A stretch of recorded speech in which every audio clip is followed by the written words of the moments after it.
Hello everyone and welcome to Smashi Business Show. Today is Monday, August 18, 2025 and I'm Abdul Majid Awan. And I'm Warid Ahmed, and we've got a packed show for you today. So first up, Saudi Arabia's public investment fund has cut $2 billion from its U.S. stock holdings. Shark Tank Lebanon has finally revealed its investor panel, and Microsoft has launched an inquiry into Israeli military cloud use, and Robinhood is seeking a license to launch in Dubai. Very important stories today, since always after the weekend, everything happens on the weekend somehow. I think it's so unfair that when I'm not covering, this is when the good stuff happens. Yeah. But the very first story is Saudi Arabia's public investment fund has moved back its exposure to US-listed equities, shedding nearly $2 billion in holdings during the second quarter. Securities filings show that 913 billion sovereign wealth fund sold down stakes in 12 companies, including Meta Platforms, Shopify, and PayPal.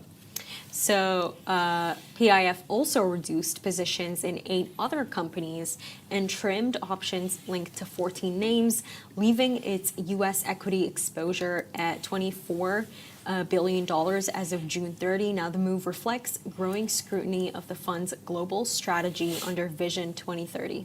And one major drag remains Lucid Group, the electric vehicle maker in which PIF holds 1.77 billion shares. The fund posted $549 million in unrealized quarterly losses on its Lucid stake, despite its long-term backing of the struggling EV manufacturer. So despite scaling back, PIF has boosted call option positions in 9 U.S. companies, including ARM Holdings, AstraZeneca, and Bank of America. Now, options give the fund flexibility to buy shares at set prices, often used to prepare for potential market rallies. And the PIF, chaired by Crown Prince Mohammed bin Salman, obviously has positioned itself as a global investment force spanning technology, finance, domestic mega projects. Its overseas assets now represent 17% of total holdings, down from 20% a year earlier. It's very important to know that Saudi Arabia is moving away from the big platforms. I think the main important thing is they need money. And that's exactly what I was going to say. Yeah? Because I sat there and I'm like, why are they selling their stake in a platform like Meta, which owns WhatsApp, Instagram, Facebook? What would motivate such a decision?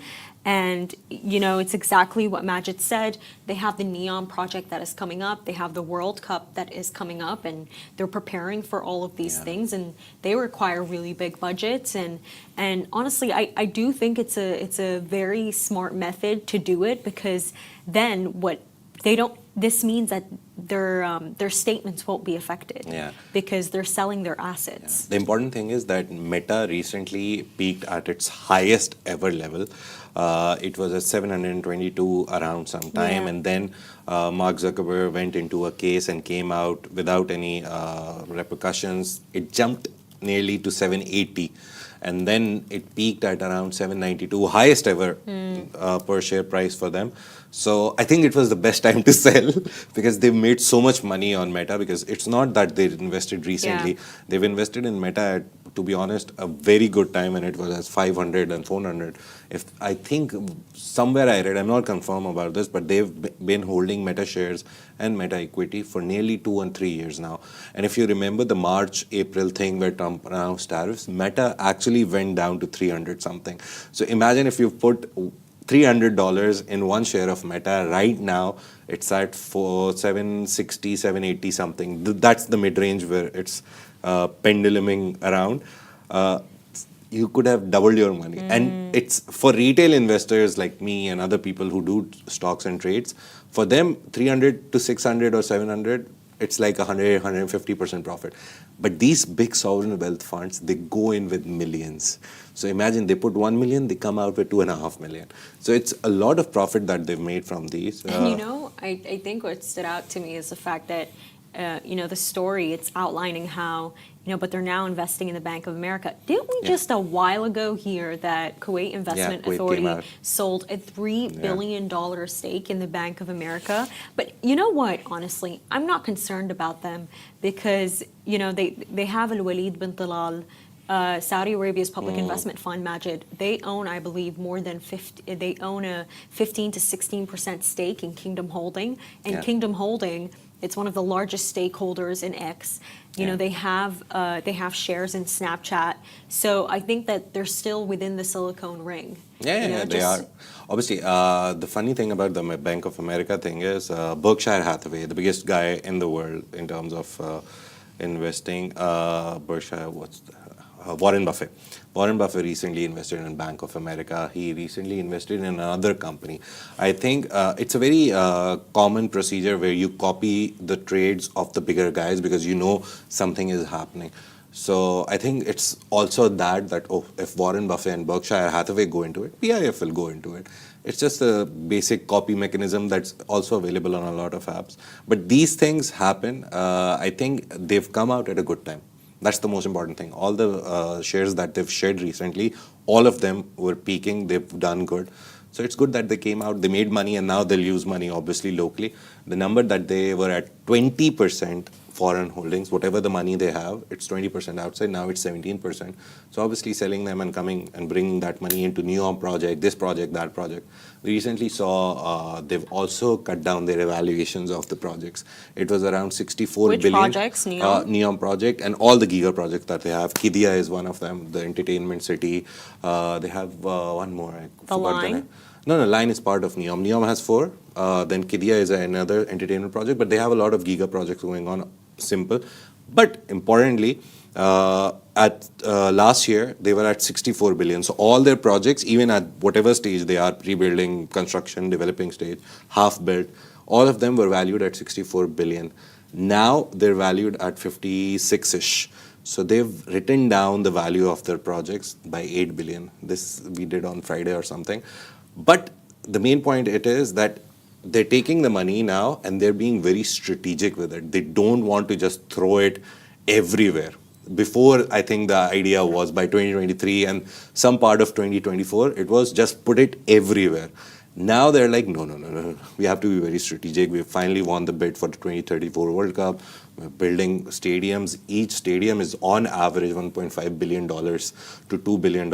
And the Neom one, which will be like a floating stadium, it's nearly $5 billion stadium. So they're like, let's focus on the bigger ones, which will make us more famous, and like cut down the budgets on the smaller projects, which we think or which we know that will not make us money quickly. World Cup 100% will make them a lot of money and travel, all that, the sports tourism industry. No, I definitely think that they'll get returns on this. You know, that I don't think that this is the end of the world. Yeah. But, you know, just to go on to new beginnings, Shark Tank is officially coming to Lebanon, with LBCI confirming its investor panel for the show's first season. So this lineup is drawing from Lebanon's leading business sectors, including energy, retail, and food, and is designed to back bold ideas and high-growth startups. So filming is expected to start in the coming weeks. And Maroon Shamas, Vice Chairman and General Manager of energy firm Medco and CEO of innovation hub Berytech, will join the panel. Shamas's leadership spans both traditional energy and tech-driven startups, giving him a unique perspective on scaling businesses in Lebanon's evolving economy. George Karam, a Lebanese-Canadian investor and former guest on Cubic's Dragon's Den, adds international experience to the panel. And there is also Christine Assouad, CEO of Dunkin' Donuts Lebanon, and Simsam, bringing a lot of F&B and franchising expertise to the group. So you can really see that there's variation in this panel, but there's an even more interesting one. Yeah, and there's Hassan Ezeldin, Executive Chairman of Gray McKinsey Retail Lebanon, oversees major retail brands including Spinneys, Happy, and Knock Knock. His experience in distribution, operations, and team leadership in challenging markets positions him to evaluate scalable business models. And Alain Bajani, former CEO of Majid Al Fatim, rounds out the panel. So Bajani's track record leading the regional conglomerate, including Carrefour Middle East and Mall of the Emirates, is bringing strategic insight and long-term growth expertise to Lebanon's newest entrepreneurial platform. It's going to be very interesting to see that. I've seen, again, we've had a long discussion on Shark Tank Dubai that I think it tanked. It's not as famous as the global Shark Tanks. because it's in Arabic and it's for a very niche Arabic No, market. I think it's gonna be really famous. Yeah, the Are you Lebanon kidding one, me? yeah. Lebanese people are so entertaining lately. I have one of my best friends right now. She's on holiday in Lebanon, and she took a photo of this billboard for me, Majid. And you know what the billboard said? Make Lebanon great again. Like these are the kind of advertisements that they have. That there's such a creative community. There's such a lighthearted community. They Yeah. love to party. They love to do gatherings. Like I truly think that Lebanese people do life right. You know how like in the Yeah. West they're always talking about Parisian people, Paris and how French people live. Yeah. Honestly, I think that in the Middle East, Lebanese people are doing life the right way. But just back to this panel, I think that this is I like how it's very varied. Yeah. You have somebody from the food industry, you have someone from such a large conglomerate like Majid Al Fatim. So that all of these contestants that are going to be coming in, they're going to have a fair shot. But just to speak generally about the Lebanese entrepreneurial scene, there is so much going on there. There really is. Yeah, and just a list of people. I know Eli Khouri or Eli Khouri. He's a Lebanese French entrepreneur. I never knew that he's Lebanese. I just knew he was.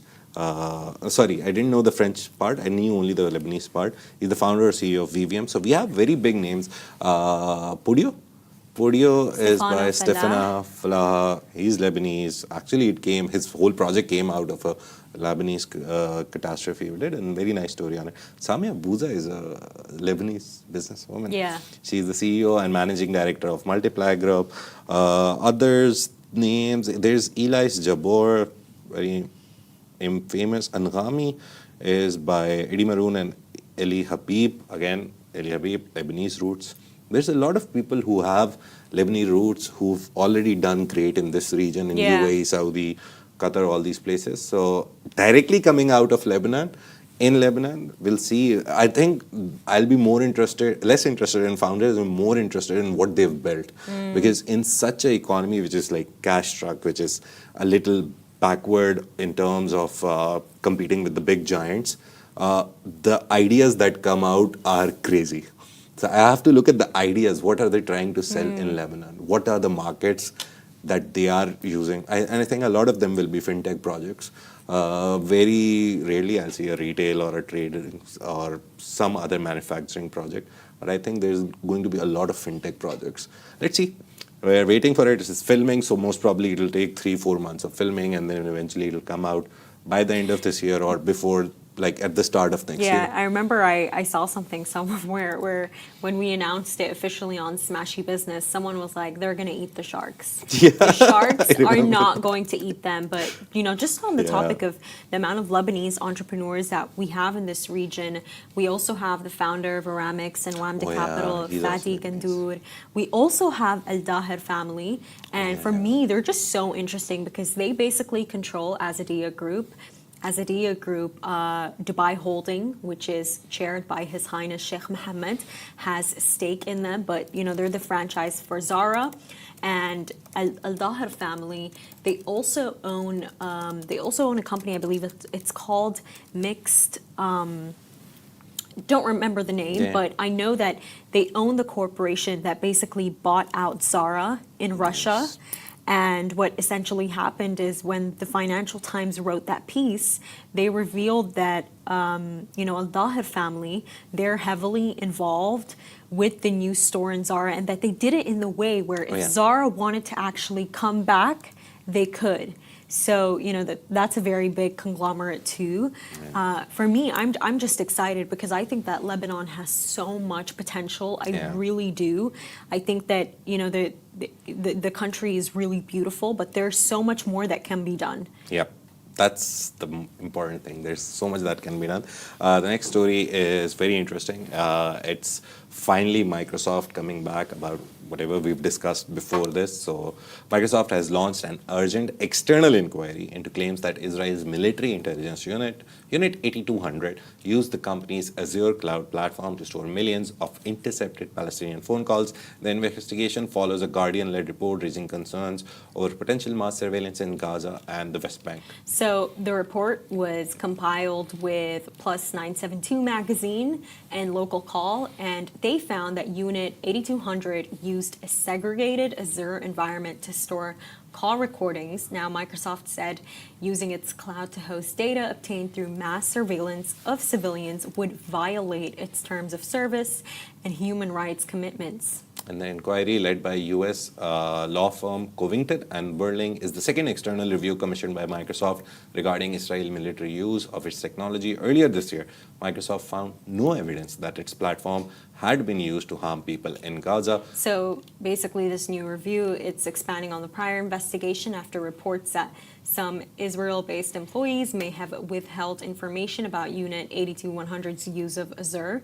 Now, Microsoft also faces pressure from worker-led group No Azure for Apartheid to sever its military ties with Israel.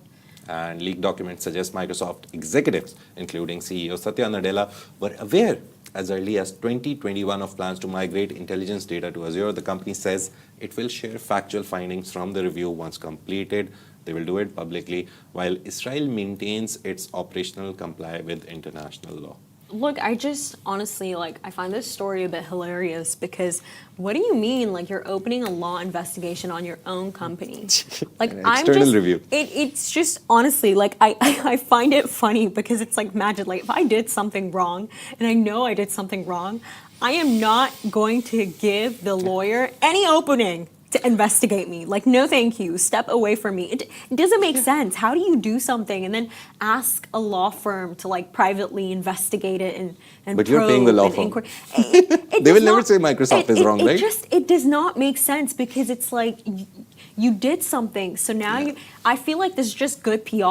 I feel like this is genuine. It's kind of like what happened with BCG. So we found out that BCG, through the Financial Times, they created this entire estimate model to relocate Palestinians from their home, more than 500,000 people. I believe it was worth $5 billion, $9,000 per person package. And what they basically did is they brought in this law firm called WilmerHale to investigate them and look into a probe. And the next thing we know, we get an update that we're not going to find out what the findings are. Yeah. I just think this is really well done PR. I don't have much to say because basically from the Guardian's investigation into all of this, what they basically said is allegedly Satya Nadella, he met up with the unit, I believe the head of the unit, and it from reading the entire story, you can clearly see that it does outline that Microsoft is well aware of what is going on, that they, almost helped service this.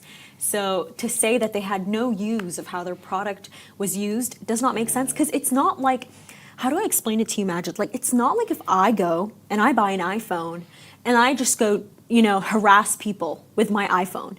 Apple can actually come and say, this is not our responsibility. Why? Because I bought a personal phone that I can keep. Yes. But I feel like when you're on the topic of something like artificial intelligence, you're on the topic of something like data centers, Azure, I don't think you can just operate that alone. I don't think I can go ask Microsoft for that and know how to operate it alone. I'll be honest with you. I don't think that this unit probably knew how to use what Microsoft had to its full extent. They probably had to give them training. Yeah, they had to teach them how to use the software, or it comes with a whole how to do it, this help section. But see, Israeli tech companies, I've realized over these years, last 2-3 years, since I've listened to a lot of them, learned about a lot of them. Google bought Wiz. How can Google make the biggest transaction in an Israeli company ever? So all these things show me that even if Microsoft is innocent in all of this, 1% chance, because you own the product, you make the product. You can't just be like, okay, we don't know anything. And cloud service is a shared service. It's not like I make this pen and sell it to you and I don't know what you do with it. It's a service where you know what's being stored. If you don't know that these calls are being stored, most probably, sorry, mind my French, but someone may be storing illegal child pornography on your cloud service. You don't know. That's a very big question. So you have to understand that they know that there was something, some data which is being put there. Technical details, that how they hid it, how the Israeli Unit 8200 hid it, made it not look like, oh, we're storing calls against Microsoft. Again, questions Microsoft, that you don't have a bulletproof system where you can store such things and you won't know. So it's very complicated. The main idea is that it's Israeli doing. And we've talked so much about them. And we also did one story on the weekend. Should mention it, that there is a global Tel Aviv-based, Israel-based communication advisor, and he said a very nice thing. He said, Israeli entrepreneurs, I'll read it out, feel like they're becoming Russia without official sanctions. That's the story. So, and the whole piece on Financial Times goes on about how all the countries are moving away from Russia. Everyone is hating on them. Everyone is doing what they don't want them to do. A lot of countries, European countries, big giants, we talked about them, France, Canada, Australia, New Zealand, they're ready to accept Palestine as a state in September. All of this is happening. They're being cornered and they don't know what to do. And they can't afford that. That's the biggest problem. Their budget is in shambles. Their banks are taking more and more interest from normal people. Their tech entrepreneurs, they're trying to hide away the fact that they're Israeli. Remember the football story, the startup story, the whole thing disappeared after a backlash. Skill set, yeah. Skill set, right? Their entire Instagram just went poof. So imagine the people who are actually good in Israel and they want to do something, they want to build a tech future or a startup or anything. They can't do anything because their government is interested in bombing everyone instead of building a good economy. So it's very complicated. But like Majid, like just on the point of that Tel Aviv entrepreneur who, you know, he came and said that like, you know, we're becoming Russia without sanctions. But we are seeing that Israel is beginning to actually experience sanctions. Representatives from Bolivia, Cuba, Indonesia, Iraq, Libya, Malaysia, Oman, and South Africa are announcing sanctions against Israel. I remember even recently we heard how Germany, you know, who used to be one of their biggest allies, was like, nope, we're not selling you guys weaponry anymore. Then we saw how the European Union and the UK, they sanctioned Smotrich and Ben Giver for basically inciting violence against Palestinians. They sanctioned these two. They froze their assets. So we're seeing how even though sanctions are coming in, I see with these Tel Aviv entrepreneurs, I remember even reading something somewhere that, you know how you said that there might be like really good Israeli entrepreneurs who are trying to do great for their country, but or you know, at least for themselves. Or they simply cannot. I remember I was reading something somewhere that when BCG was coming up with their entire relocation model, is that the group chat basically had Tel Aviv entrepreneurs in it, and they were in on it, and they were working with the consultants, and they were signing contracts worth $4 million. I think that you know, even if you're not actually complicit, it has come to a point where, you know, the genocide has reached a point where everyone is being investigated. You know, simply your identity, where you come from, it will come into question immediately. The problem, again, from the book of the Homo sapiens and all that, I recently read that. It's stuck in my mind. Remember I told you about Homo digitalis? There is a concept called... What is the link here? What's happening to Israel is basically Homo economicus is an individual which is like categorized as the person who only works for self-interest. And then there is Homo reciprocans. So very early stages of economism, when trade started and all that, and we built cars, there was Homo economicus. Every country only worked for their self-interest. And then Homo reciprocans came and they started working together. The trade that we see today, that UAE has 29 CEPAs, they have this and that, Saudi Arabia is trading with this. Israel right now has gone back in evolution, to be honest. They've become Homo economicus. They don't care about anything else apart from the war or their thing. Now the world is looking at it from this angle and they're like, no, we work together. Global trade doesn't work this way, that only your self-interest will be catered to. We have to pull back, and we live in a homo reciprocum environment where we reciprocate basically each other's good But that's deeds. not really what's happening, though. I mean, It is. it's like, I feel like They've evolved backwards. no, I agree with you, but it's like America keeps funding them. Like the Yeah. Trump administration, There will until come a now, point, and there they've has given come a them like point. $12 billion. That's the only thing that they have. Imagine if America moves back right now, apart $12 from billion anything. is a lot of money. Yeah. But if America right now says, thank you very much, not a part of this war, I what don't will think happen they'll to them? say, no, thank you very much. Whatever, well, I know the whole conspiracy of the whole APAC controlling American Oh, politics. I don't even mean APAC. Like, I remember I had a friend, Majid, and she went to New York, right? I remember telling you the story, and she walked into this museum. It was like a historic museum, just to see some good old art. And she walked in, and she said that the entire museum was just Israeli flags everywhere. You know, Weird. I can't pretend to understand what is going on with America. I'm not American, but the reason why I don't see, I truly predict, I don't see America not funding Israel Yeah. because they've committed so many crimes until now, and Trump haven't is said seeing anything. it, everyone is seeing Yeah. it, and they keep taking tax money and they keep giving it to them. So But you have to compare America versus all the world now against them. So they're not doing something wrong. And to be honest, there will come a point when America, I don't know when, maybe 10 years, maybe 20 years, maybe 50 years down the line, someday they will say, thank you very much. oh, It's that's enough. so dystopian when you say Yeah. that many years. Whatever, but this is like the only straw that Yeah. they're holding on to. The moment they move away, Israel is gone. Like, how will you talk to the world who doesn't even recognize you anymore? Because you were built on tech and, oh, we have a country for Jews and this, then. There was an ideology, obviously. If you study history politically, not business-wise, there was an ideology that it's a state for Jews, but it has become a state for some people, some other people. It's not a state for Jews anymore. You're killing Christian Jews you're killing Christians in Gaza. You don't care. You're stopping Jews in America who are protesting against you. So, doesn't make sense at all. So Yeah. they are excluded, they are being cornered, they are being singled out now. Yeah.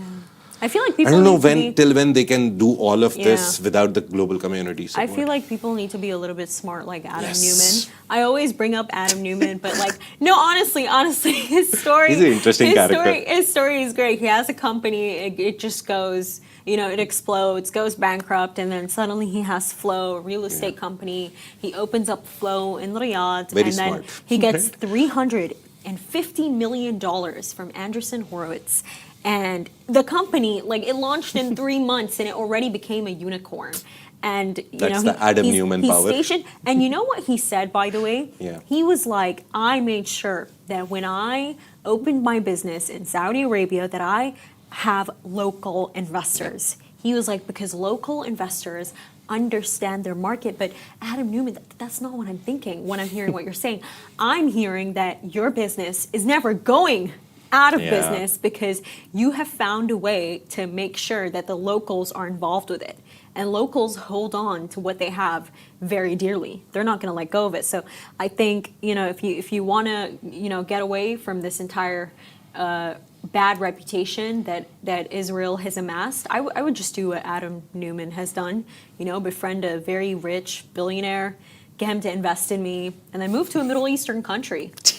But Yeah, the last Moving story on. for today is very interesting. US-based trading app Robinhood. Everyone is coming to the Middle East now. They are also coming. They've applied for a Category 4 license from the Dubai Financial Services Authority, signaling their intent to establish a presence in the Emirate. The move is part of the neo brokers. They're called neo brokers. I'll explain you later what it is. Ongoing strategy to expand globally beyond its home market. so if approved, this would be Robinhood's first office in Dubai. The platform has already expanded into the UK and the European Union and plans to set up an Asia hub in Singapore, reflecting its growing ambition to serve investors across all of these international markets. And Robinhood has appointed Mario Camara, former Equity executive. Equity is also a trading platform, and ex-Saxo Bank DIFC head, a senior executive officer to lead its Dubai operation. He put it on LinkedIn. We found it.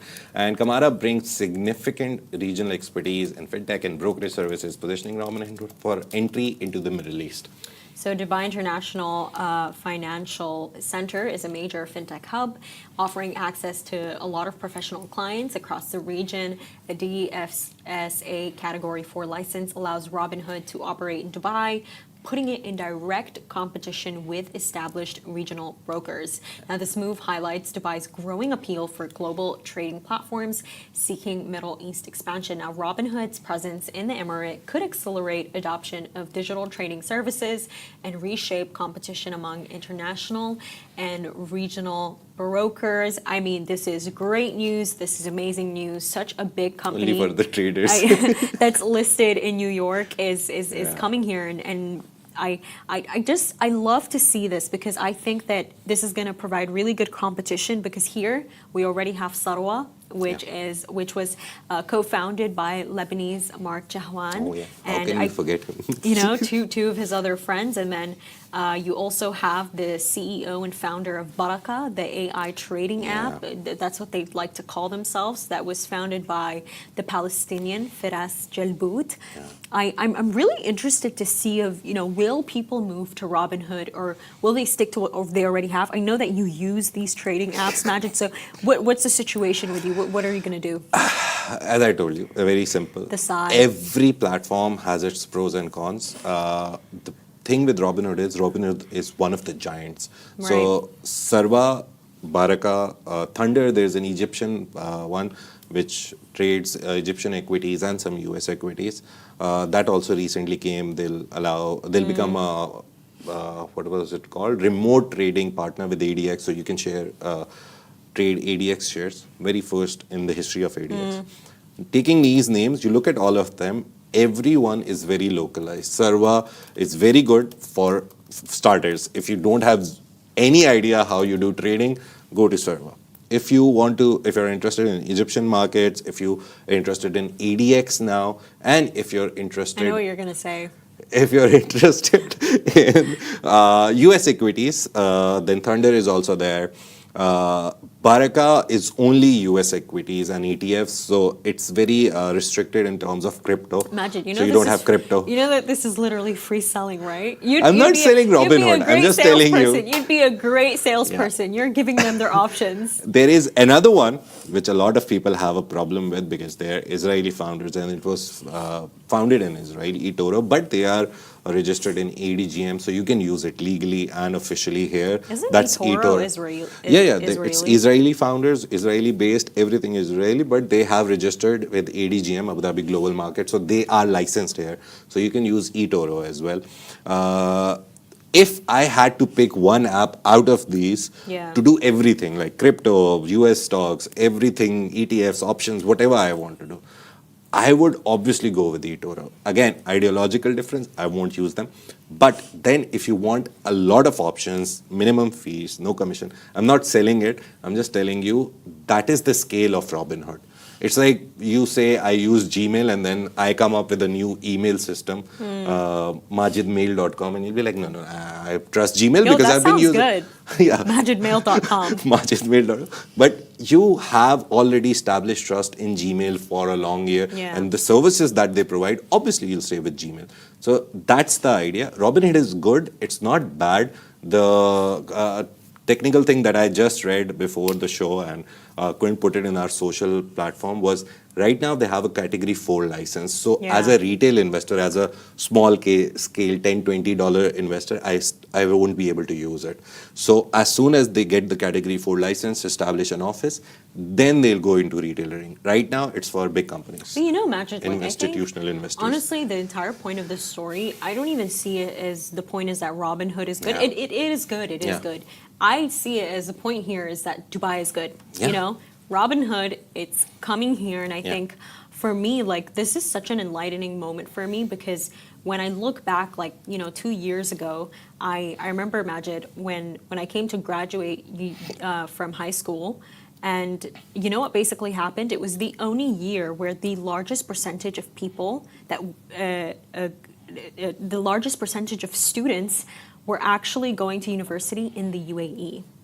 they stayed here. And I Yes. remember at that time, like I even had this discussion with my friends and me because we ended up staying here. We stayed home. And I remember our career counselor, she made us feel so much shame over it. That you stayed.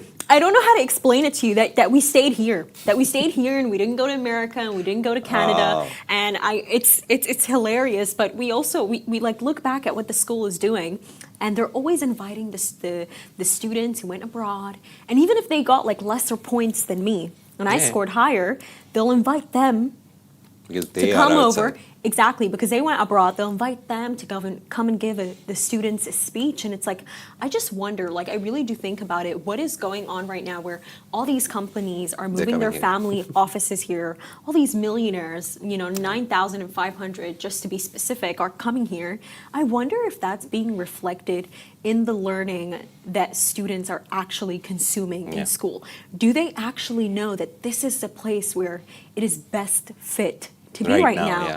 No, seriously, like, and I even like, I have this friend, they study medicine, I believe in Australia, and they're coming back here because Makes sense. yeah, they're coming back here because their parents told them it's actually easier to complete your residency here. You have better career development, and it's just, I really do wonder, and I hope so, that the adults that are right now leading the education system are actually telling young people, guys, like, it is okay to stay at home. If home is Dubai, that is not a bad decision. I think this whole idea, before we wrap up, sorry, long discussion, but I think the whole idea stemmed from the passport problem, that you don't get a passport in UAE, Saudi Arabia, Qatar. It's impossible, right? You can't become a citizen. So the whole idea of moving abroad, working there for 3, 4, Oh, 5 that's so years, interesting. I getting didn't the think of it like passport, that. and then coming back or staying there was the most like important primary factor in all this decision making. Now with visa eases, like you get a golden visa because you had 3.7 GPA and all there's like 100 visa options. You don't need to rely on a passport. And to be honest, as a resident, you have exactly the same rights, everything equal. You have the same roads where His Okay, Highness Sheikh not Mohammed everything travels. is equal, but Not we get a everything. lot. We get a lot. See, We get a lot. citizens are like 10%, 15% maximum. They get a lot of benefits, obviously. They get pregnant, their kid is paid for, their houses are paid for. But they're very 10 to 15%. When Dubai, UAE invests in a road, in an infrastructure project, they can very easily say, oh, 95% or 80% are expats. We don't need to make a good road. Yeah. We just need to make a good road where our people live. No, they make a road for everyone.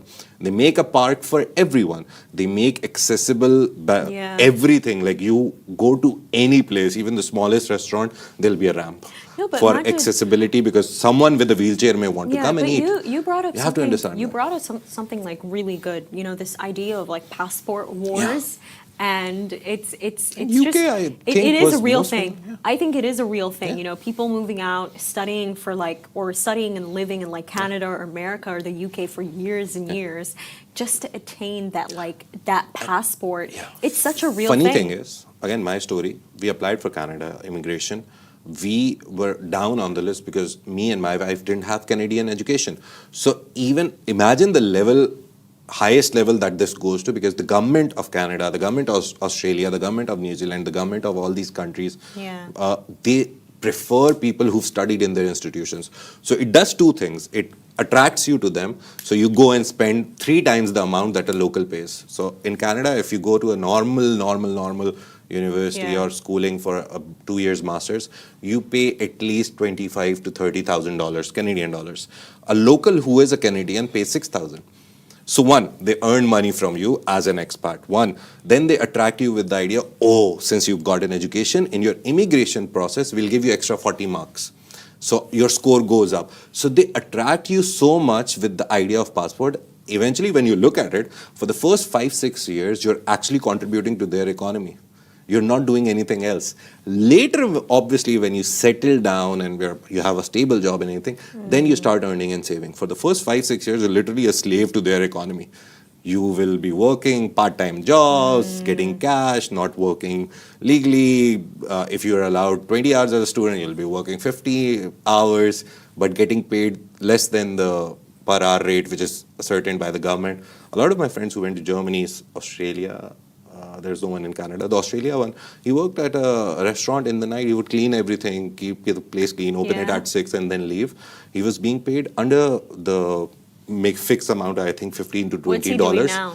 Now he's finally gotten a job because he's completed his Amen. studies and eventually got That's into good. it. MashaAllah. So you have to understand, they make you a slave for 4 or 5 years. You think you get a passport, but that comes with sacrificing 4 or 5 years doing odd jobs and just trying to survive to get the passport.